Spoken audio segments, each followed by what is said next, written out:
Good morning everyone. आज की class में हम लोग बैंक रिकॉन्सिलिएशन स्टेटमेंट का बैलेंस पर पासबुक का जो कॉन्सेप्ट होता है उसको बेस बनाते हुए आगे की ओर बढ़ेंगे। उसके ऊपर एक क्वेश्चन है, आप लोग ध्यान से देखिए। BRS यानी बैंक रिकॉन्सिलिएशन स्टेटमेंट, ठीक है।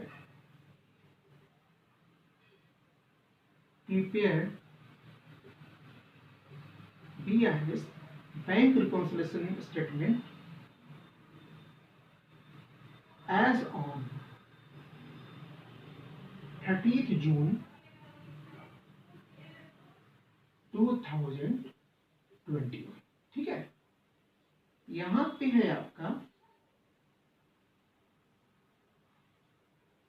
बैलेंस एज पर पासबुक ₹10,000, 10,000 रुपये का पासबुक का बैलेंस है। पहला इंफॉर्मेशन है check issued but not presented for payment।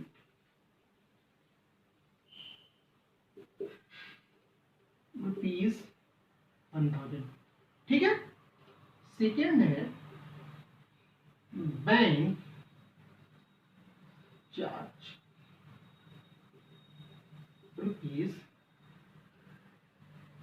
₹500। Third है amount directly deposited by customer ₹2,000। ये तीन इंफॉर्मेशन है, इसको बेस बनाते हुए क्वेश्चन को सॉल्व करेंगे, ठीक है। देखिए यहाँ पे हमने लिखा BRS bank reconciliation statement as on 30th June 2021। जो PRS बनता है वो मंथली बेस पे बनता है, तो हमने यहाँ पे पीरियड को डाल दिया। यहाँ पे दो कॉलम हमने बनाया, ये प्लस का हुआ, ये माइनस का हुआ, ठीक है। यहाँ पे WN यानी वर्किंग नोट को हम रखेंगे।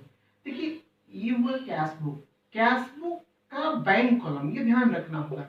और यहाँ पे हो गया पासबुक। कैश बुक हम लोग का बुक होता है, पासबुक बैंक का बुक होता है। इसमें बैंक रिकॉर्डिंग करता है, ठीक है।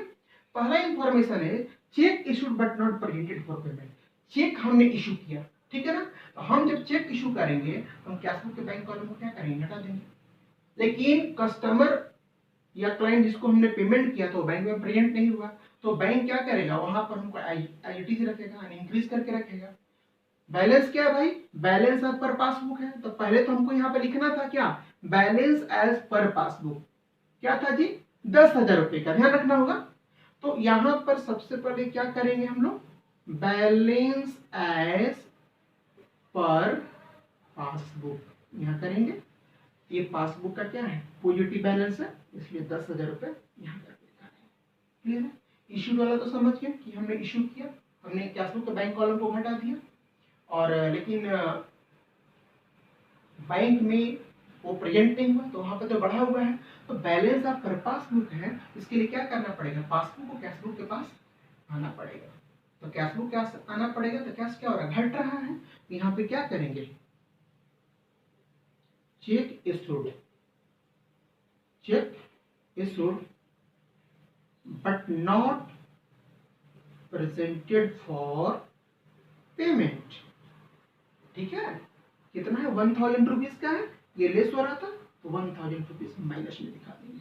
नेक्स्ट क्या है हमारा, बैंक चार्ज। अगर बैंक चार्ज काटेगा तो बैंक हमें क्या कर देगा, घटा देगा। लेकिन हमें कब पता चलेगा, जब बैंक स्टेटमेंट आएगा। तो हम तो यहाँ पे IUT हम इंक्रीज करके रखेंगे। क्या है, बैलेंस ऑफ पर पासबुक है, तो पासबुक को क्या करना पड़ेगा, कैश बुक के पास आना पड़ेगा। ये ध्यान रखिए कि जब पासबुक का बैलेंस रहेगा तो कैश बुक के पास आना पड़ेगा, ठीक है ना। तो यहाँ पर बैंक चार्ज जो होगा बैंक चार्ज 500 रुपीज, यहाँ पे हम लोग प्लस में इसको दिखा देंगे। उसके बाद क्या है, amount directly deposited by customer, ठीक है ना, कि कोई भी कस्टमर है हमारे अकाउंट में सीधे पैसा डाल दिया, और डायरेक्ट पैसा डालेगा तो बैंक क्या करेगा, हमको बढ़ा देगा, हमारे अकाउंट में पैसा बढ़ गया। लेकिन हमें कब पता चलेगा, जब बैंक स्टेटमेंट हमारे पास आ जाएगा। हम क्या करके रखेंगे, हम अपने आप को घटा के रखेंगे, क्योंकि हमें पता नहीं है क्या है जी, बैलेंस पर पासबुक है तो पासबुक क्या करना पड़ेगा, कैशबुक के पास आना पड़ेगा। तो कैशबुक के पास आएगा तो क्या है, घटा है, यहाँ पे क्या करेंगे, amount directly deposited by customer, ठीक है ना, घटा के दिखाना पड़ेगा कितना, 2000 रुपये। तो यहाँ पर हम लोग क्या करेंगे, 2000 रुपये ऐसे करके दिखा देंगे। अब इसे ऐड करेंगे, ये क्या होगा, 10,000 रुपया 500 रुपया, 10,500 रुपया प्लस वाले साइड में आ गया, इधर कितना हुआ, 2 1 3,000 रुपये। तो ये जो डिफरेंस आएगा, तो आंसर क्या आएगा, balance as per cash book. अगर पासबुक का बैलेंस है तो कैश बुक में आंसर आता है, तो 10,500 में से 3,000 रुपये घटेगा, ठीक है ना, तो यहाँ पे 7,500 रुपये का कैश बुक का बैलेंस आ जाएगा, यहाँ पे 10,500 रुपये।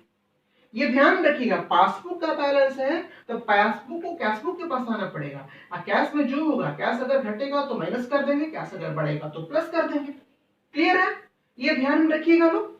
और किसी भी तरीके का दिक्कत है तो कमेंट करके बताइए, चैनल को लाइक कीजिए और सब्सक्राइब कीजिए।